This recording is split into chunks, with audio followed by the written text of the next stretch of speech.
Buenos días, iglesia. ¿Cómo están ustedes? Buenos días. Ahora sí como que despertaron. ¿Cómo están todos? Bien, ¿verdad? ¿Cuántos vinieron a escuchar la palabra de Dios? Amén. Amén. Vamos a darle un aplauso a ese Dios que es todopoderoso, que es fuerte y que nos ha mantenido vivos, ¿verdad? Un aplauso pero fuerte para que entremos un poquito en calor. Eso sí. Excelente, sean bienvenidos todos. Sé que hay algunos que nos visitan, otros se quedaron por el frío, otros están enfermos, pero estamos un buen grupo acá y creemos que Dios nos va a hablar este día. Felicitaciones a todos los padres. ¿Quiénes son papás?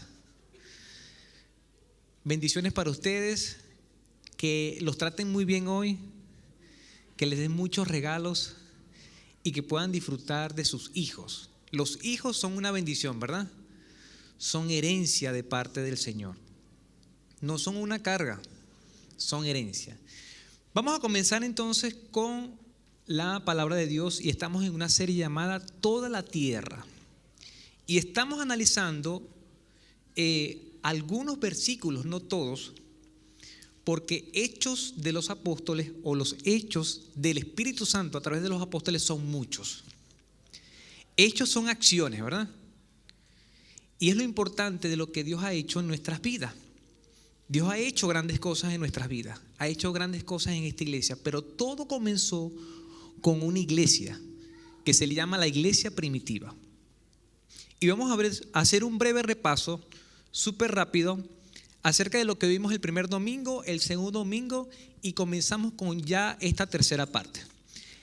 Al principio, en Hechos, me gustaría que ustedes se ubicaran en Hechos, busquen en su Biblia digital o física, el libro de Hechos. Y en el capítulo 1, capítulo 2, vimos algunas cosas. Vimos cuando el Señor asciende al cielo, ellos quedaron perplejos. Unos ángeles se presentan y le dicen: ¿qué están viendo? Vamos, actúen a la acción. Pero Jesús anunciaba la venida del Espíritu Santo durante su vida, durante su ministerio. Y vimos la venida del Espíritu Santo, que fue con un gran estruendo, fue una gran manifestación. Se desataron lenguas que la gente que venía de otras naciones entendía. Eso fue lo que vimos al principio, lo pueden ver en nuestro canal de YouTube. En la parte 2 vimos testigos en Jerusalén. En Hechos 1:8 el Señor les dijo: me serán testigos en Jerusalén, en Samaria, en Judea y hasta lo último de la tierra. Y Pedro explica el Pentecostés. Pentecostés viene de 50 días después de que el Señor resucitó y se apareció por 40 días a más de 500 personas. Hubo una gran fiesta y el Espíritu Santo de Dios se manifiesta con gran poder. Y vemos la primera predicación del Evangelio. La primera predicación del Evangelio hecha por uno de los apóstoles o seguidores de Jesús. Jesucristo vino a enseñar el Evangelio. Pero Pedro hace la primera predicación. ¿Y cómo fue?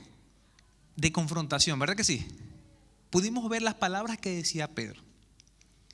Y a veces uno puede predicar ese tipo de evangelio acá y la gente se va.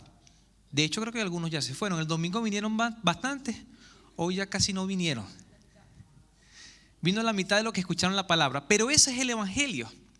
Poder de Dios para transformación, para salvación.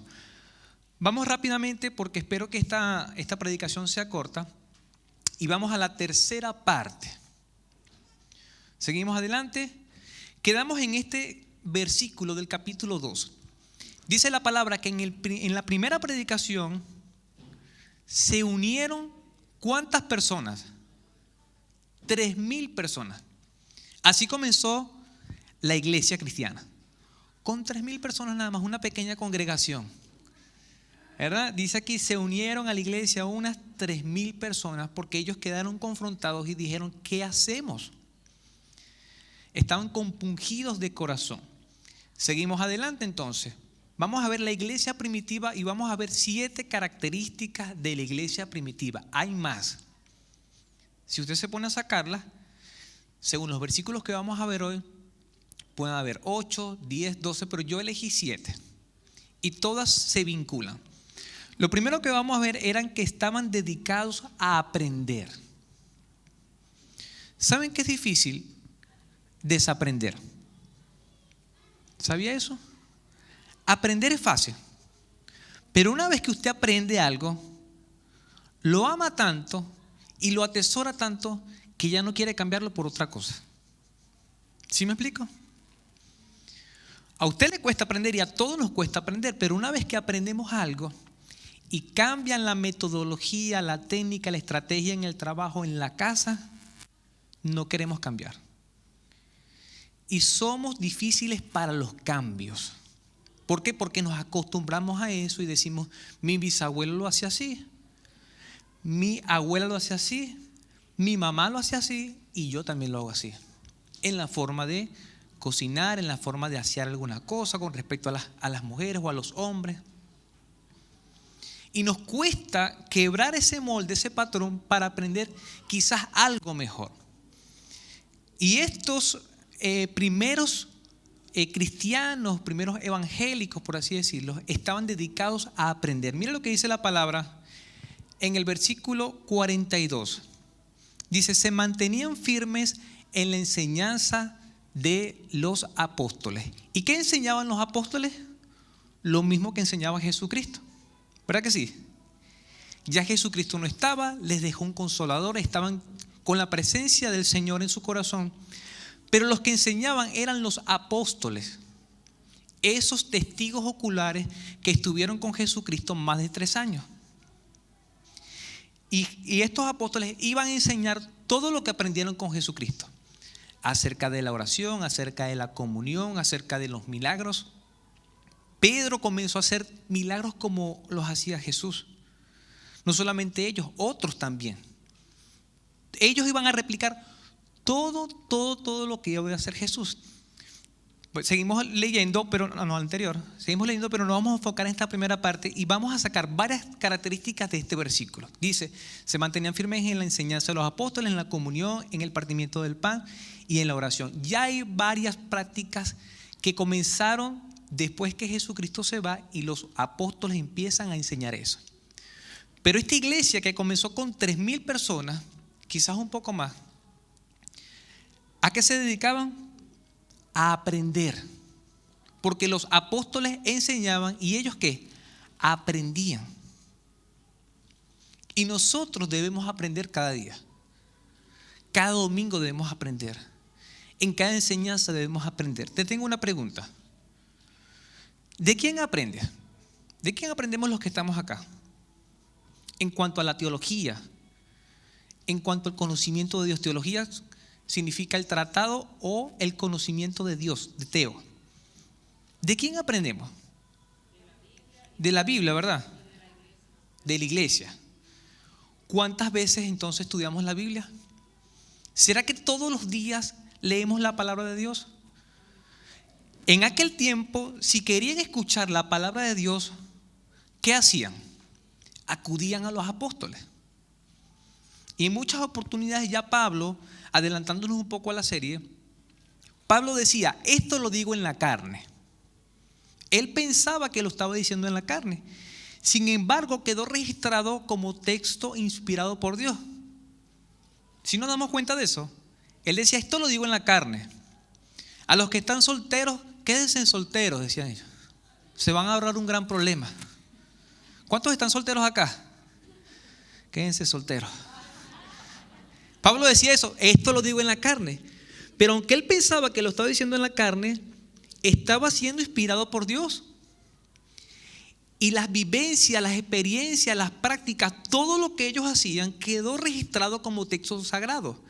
Pero la iglesia primitiva no tenía una Biblia, no tenía un Nuevo Testamento, simplemente tenían algunos rollos del Pentateuco, algunos rollos de los profetas y no tenían acceso a eso.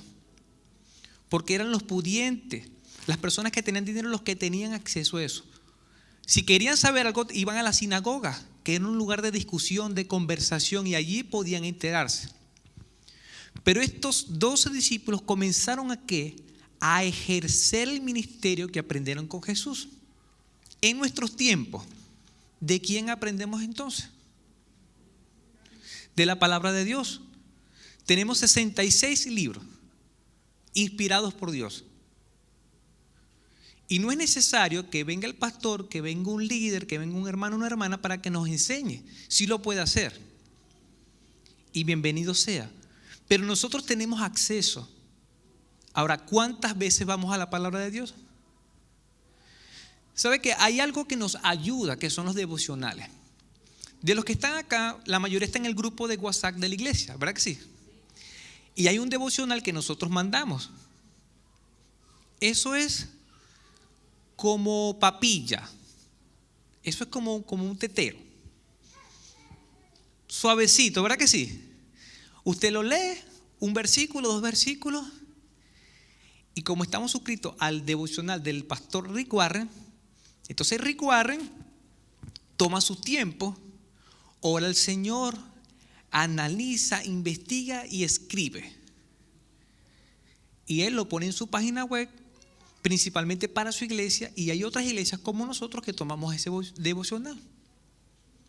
¿Cuántos han sido bendecidos por ese devocional? Levanten su mano. ¿Lo han reenviado a otras personas? Sí.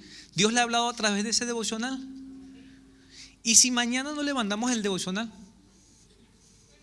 Se quedan así como que no me mandaron la papilla. Ajá. Nuestra hermana Lucy manda el café de Dios. Café de la mañana. Pusieron un nombre creativo, ¿verdad? Café y pan. ¿Salado o dulce? Piñita, dice. A veces salado. Y a veces los hermanos, ¿dónde está el café y el pan? Y el café y el pan, ¿cuántos versículos son? 1. A veces 2 versículos por cuando son muy cortos. Y una pequeña reflexión de unas 2 o 3 líneas. A veces de una sola. Y la gente llega a las 2, 3 de la tarde y no he tomado el café y el pan. Y esperan y reclaman el café, ¿verdad que sí? Pero tienen una panadería al lado, ahí en su repisa, en su mesa de noche. Un coffee break allí disponible las 24 horas del día. Que eso le da mocachino, capuchino, expreso, americano, lo que usted quiera. Lo que usted quiera lo puede encontrar allí, porque hay tesoros innumerables. ¿Vamos a la palabra de Dios o preferimos esperar el café o el devocional? Seamos honestos, iglesia. A veces, no, yo voy a esperar el café. ¿Por qué? Porque estudiar la palabra es estudiar la palabra. Y cuando nosotros estudiábamos, ¿qué hacíamos? Cuando estábamos en el colegio, en la escuela, en el liceo, en la universidad. ¿Quién hizo tesis acá para graduarse? ¿A quién le encantó las tesis? Yo después era tutor y mentor de tesis. Ese es un proceso fascinante, extraordinario. Hay gente que esas tesis lamentablemente paralizaron toda su carrera. O sea, 9 semestres, pero cuando llegó a la tesis, hasta ahí llegó la carrera. Y esa fue la piedra de tropiezo. Y la gente dice, yo casi me gradué, casi. ¿Qué le faltó? La tesis. Pero casi soy licenciado, casi soy ingeniero. No, no lo es. Porque la tesis es un proceso de ¿qué? De investigación. ¿Y qué se hace en investigar? No me vayan a responder como los estudiantes que yo tenía en la universidad. ¿Qué es investigar? A veces ellos decían, investigar es la acción de investigar. ¿Y qué es investigación? Investigar. Y de ahí no salían. Pero la primera iglesia primitiva, la iglesia cristiana, ¿qué hacía? Aprendía de los apóstoles. Y para poder aprender yo tengo que convivir con ellos, yo tengo que hablar con ellos, yo tengo que estar con ellos. Yo tengo que juntarme con ellos. Porque ellos en ese momento eran la palabra de Dios en carne viva, prácticamente.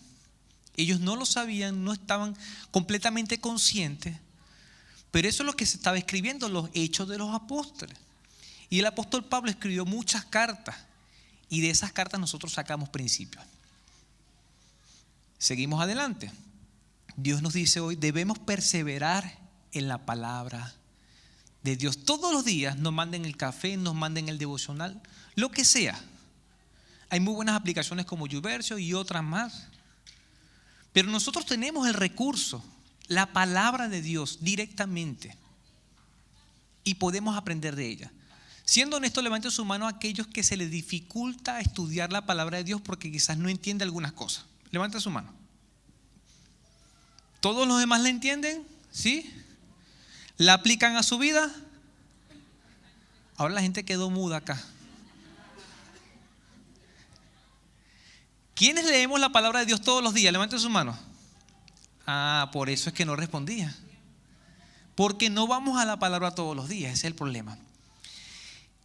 Y los primeros creyentes estaban aprendiendo, y era como que si literalmente, porque estamos buscando aplicar la palabra, esos cristianos vivían en la palabra, querían aprender la palabra. Vamos con la segunda característica para seguir avanzando. Había compañerismo. En el versículo dice que se esforzaban. Vamos al siguiente. Se mantenían firmes. ¿En qué? En la enseñanza, en el aprendizaje. Es un proceso de enseñanza-aprendizaje. En la comunión. Se mantenían firmes en la comunión. Y esta palabra comunión viene de koinonía. Koinonía significa compañeros o compartir, unión. ¿Sí? Se mantenían firmes en la unión. Les pregunto, ¿avanzamos? ¿Anhelas estar con tus hermanos en la fe? Si anhelamos eso. Acá nos vemos de domingo a domingo, pero yo creo que esto va a cambiar con esta serie. ¿Por qué? Porque ciertamente tenemos algunas denuncias, está el enemigo de Satanás, el mundo, pero sobre todo nosotros mismos. Y la pandemia nos acostumbró a estar en casa. Entonces, cuando hay reuniones de oración, ¿qué hacemos? Le damos clic aquí y estamos en Zoom. Pero usted puede apagar la cámara y usted puede estar, ¿qué? Literalmente en la cama. Yo estoy en la oración, dice. Al principio, cuando empezamos con las reuniones de oración, a mí me daba mucha risa.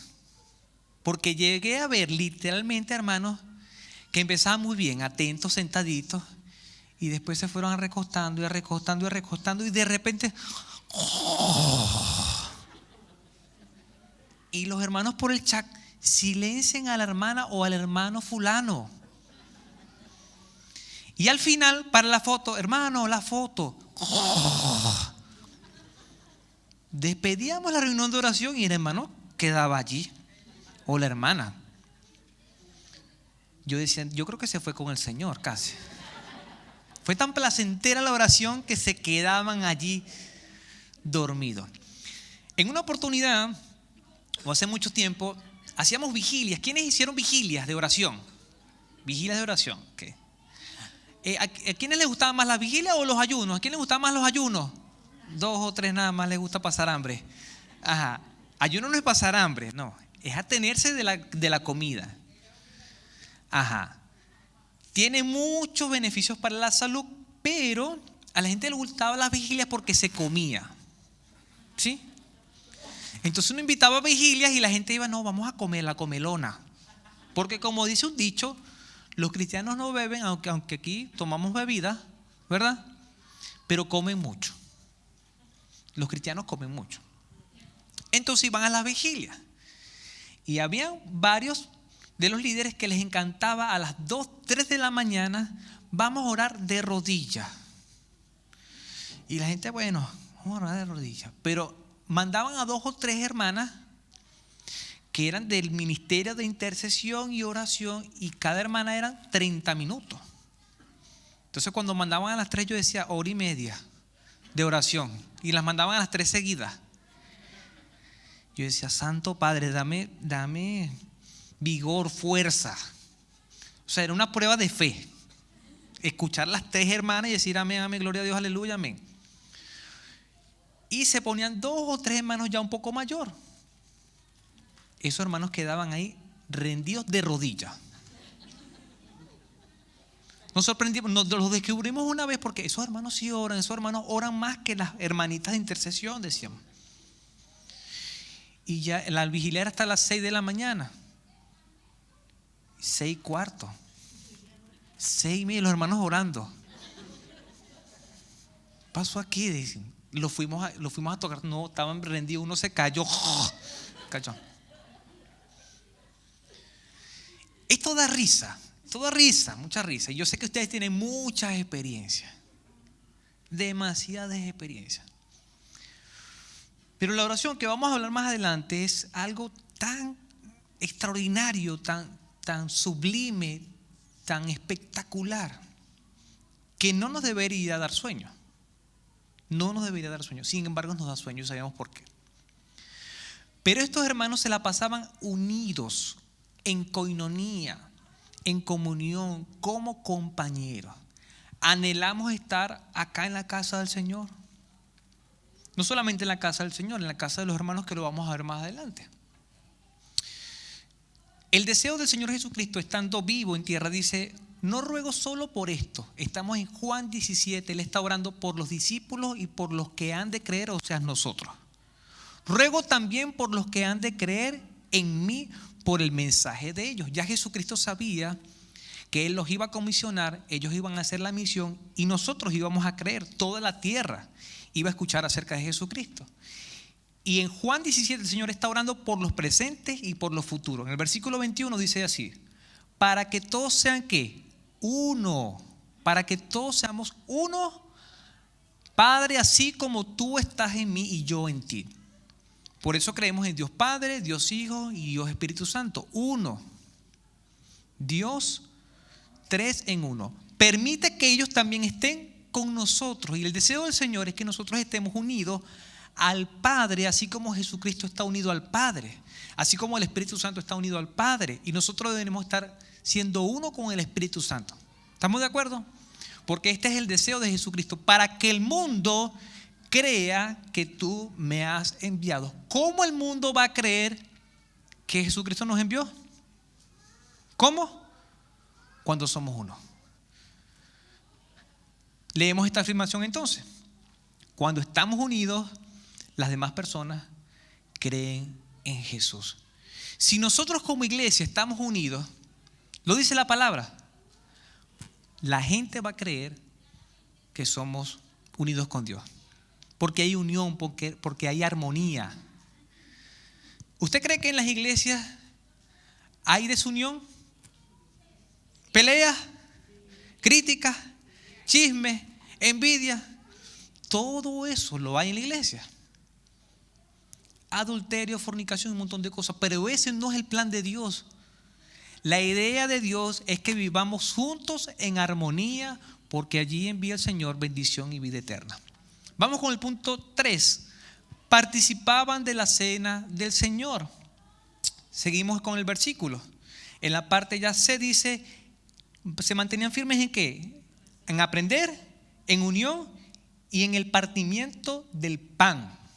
Y el partimiento del pan tiene que ver con la cena del Señor. Esa gente constantemente tomaba la cena del Señor. Nosotros hemos hecho una pausa intencionalmente para ir avanzando en la ruta de crecimiento que tiene que ver con el aprender, con consolidar, con enseñar doctrina. Pero nosotros mensualmente partimos el pan. ¿Y cómo hacemos ese partimiento del pan? En lo íntimo. No lo hacemos un domingo donde entran personas creyentes y no creyentes, porque los no creyentes no entienden eso. Y ellos llegan allí y se están sirviendo vasitos con vino y pedacitos de pan o de galleta. Y una persona que nunca ha visto eso, ¿qué va a pensar? Están repartiendo pan y galleta, pancito y vino. Una comelona, pero una mini comelona. Un compartir. Una oncecita. Y nosotros hacemos esa oncecita. ¿Y qué significa la cena del Señor para nosotros? Tiene mucho significado. El Señor Jesucristo instituyó la cena del Señor. Hagan esto en memoria de mí. esta es mi copa, esta es mi sangre que por ustedes es derramada para perdón de pecados. Cuando nosotros nos reunimos a lo íntimo después de los primeros domingos, creo que son los primeros domingos, sí, después de la reunión dominical nos quedamos, hacemos un círculo y ahí recordamos lo que hizo Jesucristo por nosotros, por nuestros pecados. Hablamos de la Pascua, que es pasar por alto, y así como esos israelitas sacrificaron un cordero y marcaron con sangre del cordero y pasó el demonio de la muerte por encima, ya la muerte no nos toca a nosotros por la sangre de Jesucristo. Y nosotros recordamos eso. Y él decía, recuérdenme, cada vez que hagan esto, piensen en mí. Le pregunto, ¿recordamos constantemente lo que hizo Jesús por nosotros? Cuando estamos trabajando, cuando andamos en la calle, cuando andamos de compra, cuando estamos paseando, ¿pensamos en Jesús? ¿Tiene esa práctica usted? Ellos constantemente estaban partiendo el pan. De hecho, hay congregaciones e iglesias que todos los domingos tienen cena del Señor. ¿Y eso está malo? No está malo, porque lo podemos hacer todas las veces que queramos. Está permitido hacerlo. Pero con un elemento visible que es el pan o el vino, que nos recuerdan la sangre de Jesucristo y el cuerpo de Cristo molido por nuestros pecados, podemos hacerlo. Es un recordatorio a nosotros mismos. Pero ¿qué hacemos? ¿Qué tenemos nosotros en nuestros hogares día a día que nos recuerda a Jesús?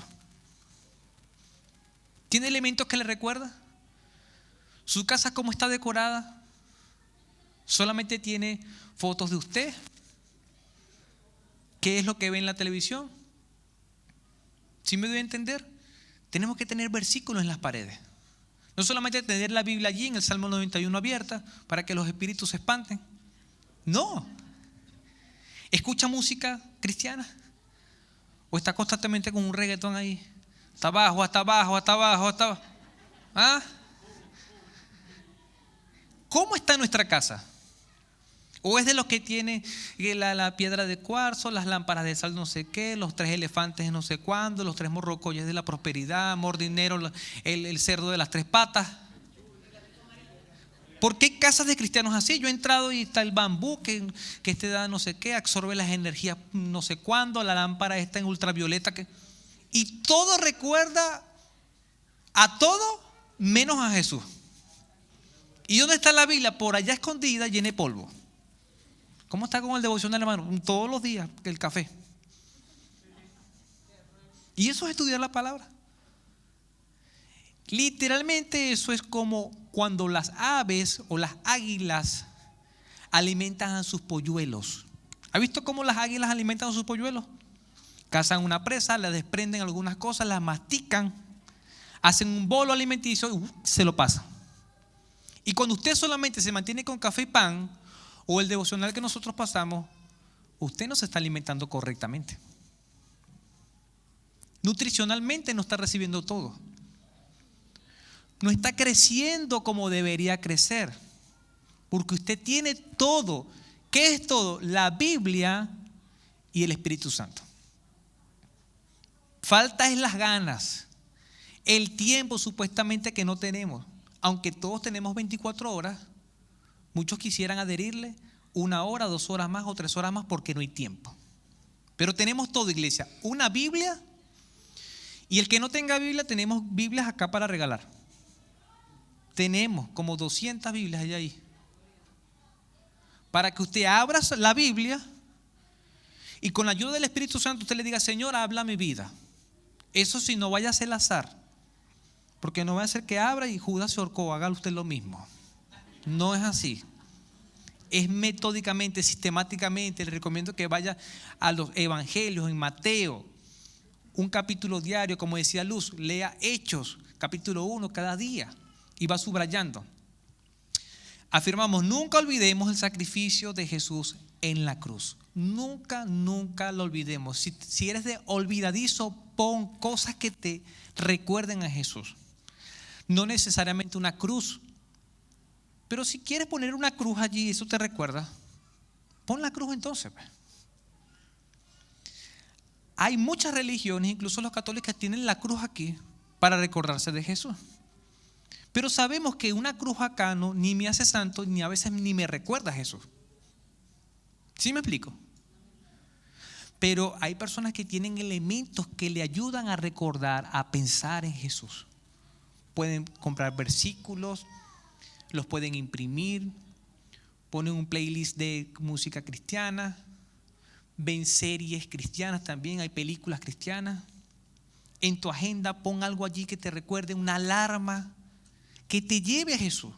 Tú no puedes estar viviendo todo el día así, el trabajo aquí, el afán. Cada día tiene su afán. Y cuando te acuestas, ¿cómo nos acostamos? Cansados y agotados. Y si vamos a leer la Biblia a las 11, 12 de la noche, no vamos a poder. Nos vamos a dormir. Seguimos. 4, constantes en la oración. Ya hablamos un poco de eso. ¿Y qué es orar? Nos enseñaron que es hablar con Dios. ¿Solamente hablar con Dios? Escuchar a Dios también. Porque nosotros somos buenos para hablar.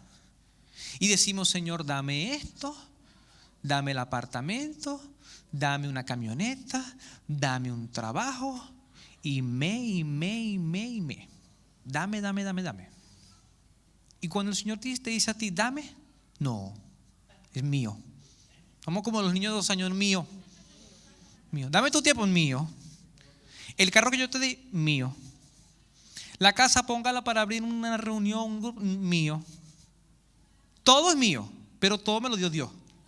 Y cuando Él pide, no. Pero queremos más, ¿verdad que sí? Y todos los días estamos pidiendo. ¿Quién pide todos los días? Yo pido todos los días.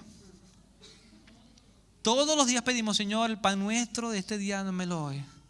Tu bendición, que yo pueda salir y regresar con tu bendición. Tu cuidado, sí, pero somos buenísimos para pedir.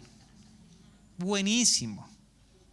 Y cuando nos toca dar, entonces, la oración es un tiempo de comunión con Dios. ¿Cuánto tiempo pasamos en el celular? Usted ha hecho ese ejercicio, vaya a la parte de configuraciones, configuración general, y le va a decir cuánto tiempo en promedio dura.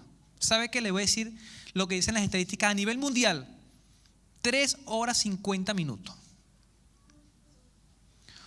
Casi 4 horas haciendo así.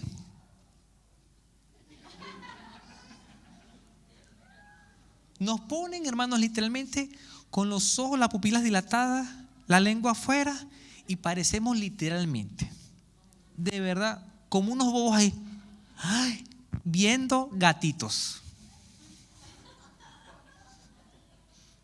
Y empezamos por casa, a veces mi amor, mira esto.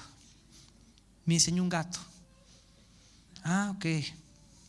Y lo peor es que cuando uno ve un gato, vienen 10 gatos después. O sea, usted le da clic a una publicación que tiene que ver con algo y después vienen las otras. Publicidad, promo, 2x1, 3x1, cupones. Yo estaba investigando qué es lo que más ve la gente. Gatos. Y veía también algo que me causó mucha risa, pero es verdad. Hay un meme, seguramente ustedes lo han visto, una figura con una nubecita y habla. Y estaba un gato, una figura, una estatua gigantesca de un gato al estilo de los faraones. Y un gatito pequeño se pone al lado de ella, supuestamente hablando con la estatua, y la estatua le pregunta al gatito pequeño: ¿todavía nos adoran? Porque los gatos eran dioses con los faraones. Pero resulta que el dios gato ahora tiene más seguidores. Cat lovers. Entonces a los gatos, cuando uno tiene gato, y yo tengo gato en mi casa, uno tiene que comprar arena, tiene que comprar alimento, desparasitarlos cada 3 meses de por vida. Los gatos acá casi semidioses. ¿Por qué? Porque duran 18 años, 20 años. En Venezuela duraban 1 año y chao. Aquí no, 18 años. Y yo digo, aquí vas a estar conmigo 17 años más, 18. Y gracias a Dios la esterilizamos, porque si no, una hija o un hijo de Aquina. Otro semidios más. El príncipe. Y lo que tienen perros, las sabanillas, las cosas. Entonces estamos al servicio de los gatos y los perros, sacando bolas de arena, no, que todos los días les animo a que tengan mascotas. Se van a comprar robot. Las mascotas son malas. No, desde el Génesis dijo el Señor que cuidará a los animales domésticos. Búsquenlo en Génesis. Pero si usted está pensando todo el día en el gato, en el perro, en los loros, en el hámster, en los guacamayos, no sé lo que usted tiene allí, eso se convierte en su Dios. Y hay gente que habla con las mascotas, le ponen voces, tienen diálogos. ¿Con quién debemos orar, mis hermanos? Con el Señor. Vamos a la palabra, ¿verdad? Decía, constantes, manténganse firmes en la oración. Pregunto, seguimos. ¿Cuánto oramos en el día? ¿Cuánto oramos? Vamos a sincerarnos acá. ¿Oramos más de lo que nos pasamos en las redes sociales? ¿Será que el Señor está orgulloso, se siente complacido con nosotros como hijos, como ministros de Dios, y pasamos más tiempo en el teléfono que orando con Dios? Eso es terrible, hermano. La iglesia primitiva no estaba con celulares, no mandaban WhatsApp, no ponían me gusta, porque ¿sabe lo triste? Nos lanzamos una foto acá, a los 2 segundos ya tengo un me gusta. Voy a hacer un reel, la adoración. Tengo 5,000 reproducciones. ¿Y le importa a Dios eso? ¿Le importa a Dios que tengas 10,000 seguidores? 30,000 seguidores. Que nos pongan muchos likes. No le interesa a Dios eso. A Dios no le interesa. A Dios le interesa es que tú tengas un like con Él. Que tú tengas 2 y 3 horas en vez de así. Así. ¿A cuánto les gustaría hacer así? A la palabra de Dios, ¿verdad? Es hasta más cómodo. Movimiento natural, hermano, así. En vez de así. Sé que esto produce risa, pero esto es terrorífico, mi hermano. Terrorífico. Y lo más triste es que nosotros abrimos el teléfono y uno dice 2 minutos. Y cuando ve la hora ya ha pasado 1 hora, ha pasado 2 horas, ha pasado 3 horas. Y no oramos al Señor. Afirmamos entonces, debemos comunicarnos siempre con nuestro Padre. Es comunicación. Yo hablo, Él habla, yo escucho, obedezco, acciono. Yo cada día hago o debería hacer la voluntad de Dios. En la mañana debo preguntarle, Señor, ¿qué quieres tú que yo haga? De los que hacen agendas acá o planes, le preguntamos al Señor, Señor, ¿cuáles son las cosas que debo hacer hoy? Espíritu de Dios, guíame. ¿Qué debo hacer? ¿Qué debo hablar? ¿Cómo me debo comportar? Vivimos una vida así, mis hermanos. Por eso la iglesia primitiva crecía y crecía y crecía porque estaba unida al Padre. Así como Jesucristo hacía. Estaba constantemente compartiendo el pan. Estaba constantemente orando. Y una vida que está constantemente en la oración, comunicándose con el Padre, escuchando la voz del Padre, haciendo la voluntad del Padre, tiene que crecer. Tiene que avanzar. Se debe desarrollar. Si nosotros queremos crecer como miembros de esta iglesia, como creyentes, como cristianos, debemos hacer e imitar la vida de creyentes de ese tiempo, de la iglesia primitiva. Seguimos. 5, eran compasivos. Dice la palabra en los siguientes versículos. Todos los creyentes estaban juntos. Vuelve a reafirmar eso. Koinonía, unidos. Estaban unidos y tenían todo en común. Ojo, no quiere decir que tu carro es mío, tu casa es mía, no. Había tanta unión que parecía que todo estaba en común. Tampoco era que todos vivían en la iglesia. Y todos a casa del hermano fulano, sotano. No.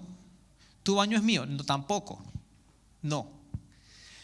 Pero si hacían algo, vendían sus propiedades y posesiones y compartían sus bienes entre sí según la necesidad de cada uno. La gente estaba tan unida, mis hermanos, que si había alguna necesidad, eran capaces ¿de qué? De vender sus posesiones. Tenían compasión, y compasión es ponerse en el lugar de otro. Si nosotros tuviéramos acá, que lo tenemos, hermanos con necesidad, ¿qué estamos dispuestos a hacer nosotros? Como iglesia, les informo, estamos dando muchas cestas de alimentos, cestas de fruta. Inclusive del fondo de la iglesia hemos ayudado a miembros que no han podido pagar sus arriendos, que los iban a sacar y los hemos pagado, iglesia. Y lo digo con humildad, con transparencia. Pero ¿qué estamos dispuestos a hacer nosotros, cada uno de nosotros como iglesia? Si hay una necesidad en mi hermano y yo la sé, ¿qué estoy dispuesto a hacer? Esta gente estaba dispuesta a vender sus propiedades y posesiones para cubrir la necesidad de otra persona. Había tanta comunión, tanta coinonía. Se conocían tan bien, compartían el pan. Se la pasaban en el templo, que lo vamos a ver ahorita, que estaban dispuestos a hacer eso. Algunos de los que está acá, no voy a decir que lo hizo, sino que ha recibido una bendición de otro hermano que viene con sacrificio. Levanta su mano. Yo lo he recibido, yo sé. Que uno dice, esto no le está sobrando a este hermano. No era que lo iba a votar, no. Se siente el amor. Uno sabe que hay sacrificio en eso. Y esta gente vendía y compartían para cubrir la necesidad de cada uno. Les pregunto, ¿ayudarías a un hermano que tenga necesidades? Si nos llegamos a enterar hoy de un hermano que tiene necesidad, ¿ayudaría?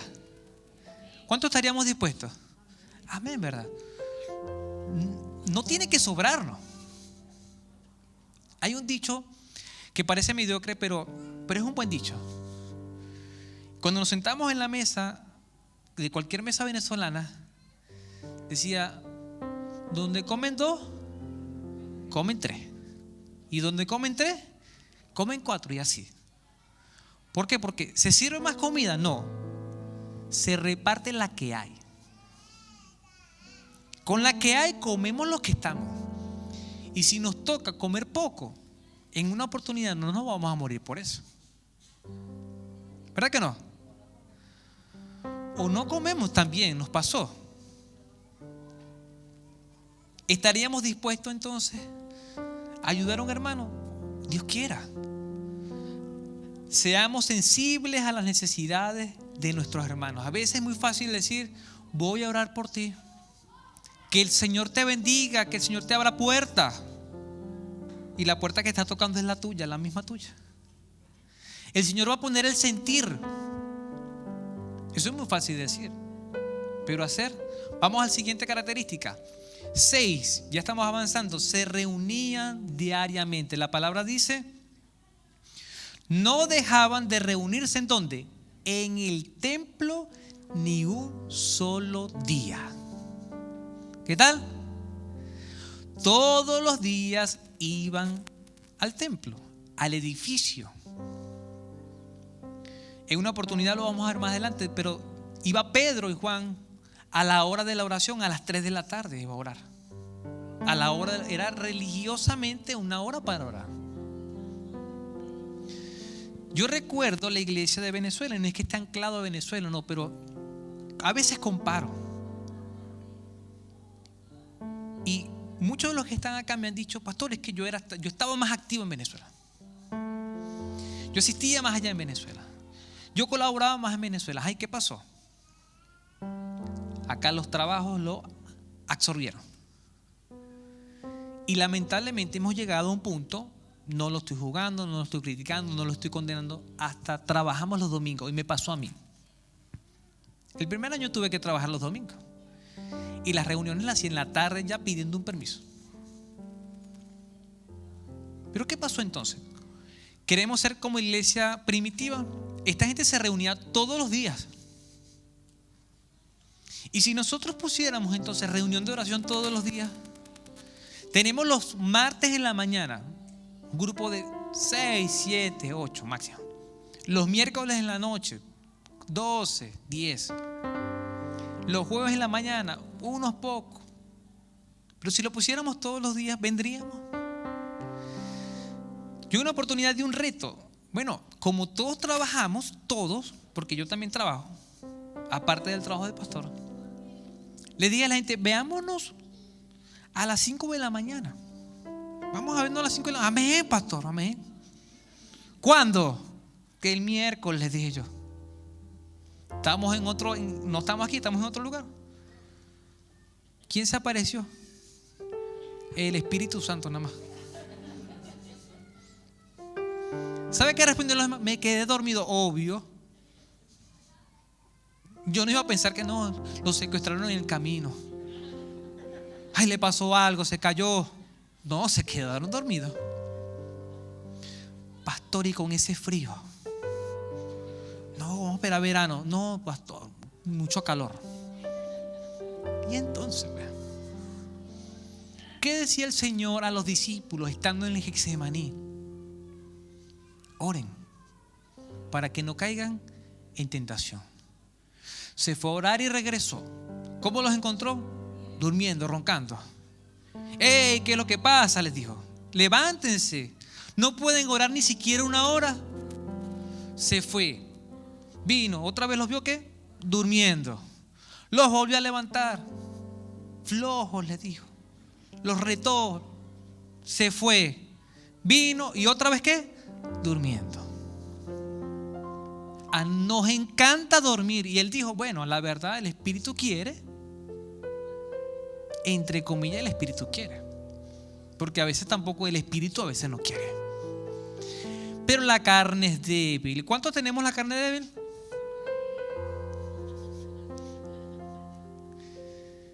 Entonces vamos a analizar y vamos a orar a ver si nos vemos a las 5 de la mañana. ¿Sí le parece? No, dice, no. ¿Queremos ser como la iglesia primitiva? Amén, dice la gente. ¿Queremos llenar la tierra del evangelio? Amén. ¿Queremos ver los milagros de Dios? Amén. ¿Cuántos se quieren reunir como yo? No. ¿Cuántos quieren orar como yo? Tampoco. ¿Cuántos quieren aprender? Menos. ¿Vamos a ser como una iglesia primitiva? Fructuosa, llena de frutos buenos. No, eso es mentira. Eso es mentira porque hay puros cristianos raquíticos que no comen bien, solamente café y pan y la proteína. El café descalcifica los huesos.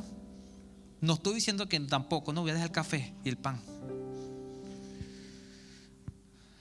Pregunto, ¿cuánto te congregas? Hay creyentes acá que duran 2 meses, 1 mes sin congregarse, de reunirnos. ¿Con qué frecuencia visitas a tus hermanos? Porque ahí decía la palabra, vamos a la anterior. La anterior.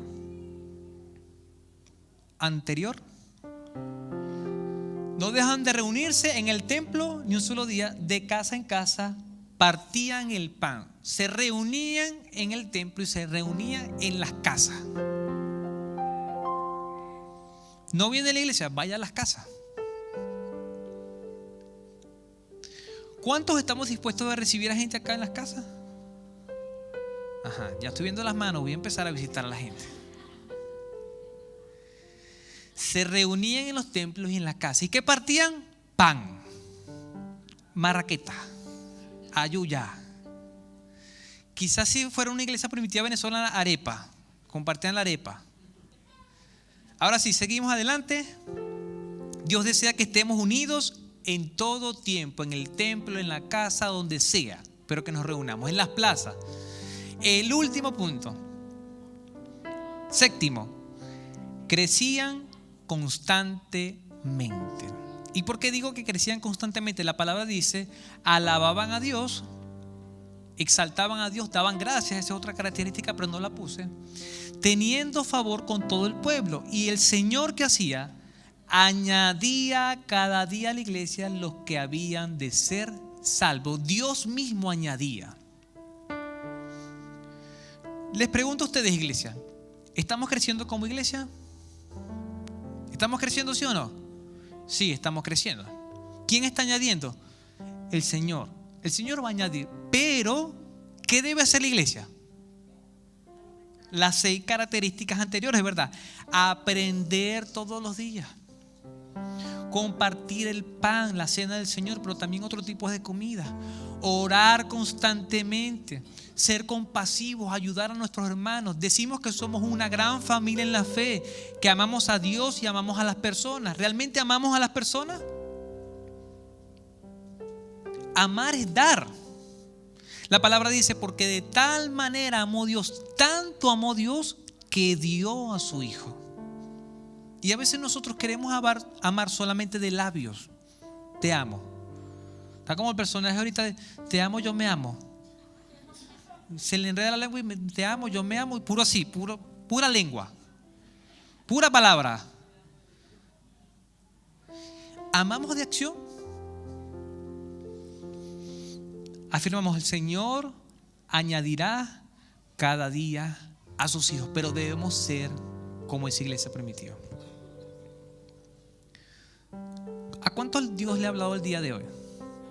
Amén. Vamos a cerrar nuestros ojos, por favor, y vamos a orar al Señor y decirle, Señor, gracias por este momento, gracias por tu palabra.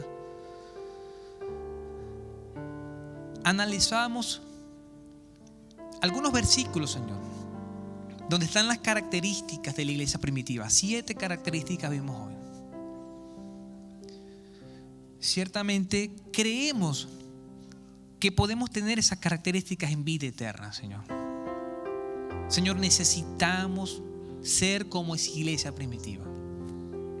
Estar unidos, estar en comunión, estar a favor del uno del otro, no en contra, sino en armonía. Porque creemos que allí hay bendición, allí hay vida eterna. Señor, cuando estamos unidos, así como estás unido al Padre, Señor Jesús, el mundo cree que tú nos enviaste. Ayúdanos, Señor, a ser una iglesia unida, bendecida, que pueda mostrar tu amor.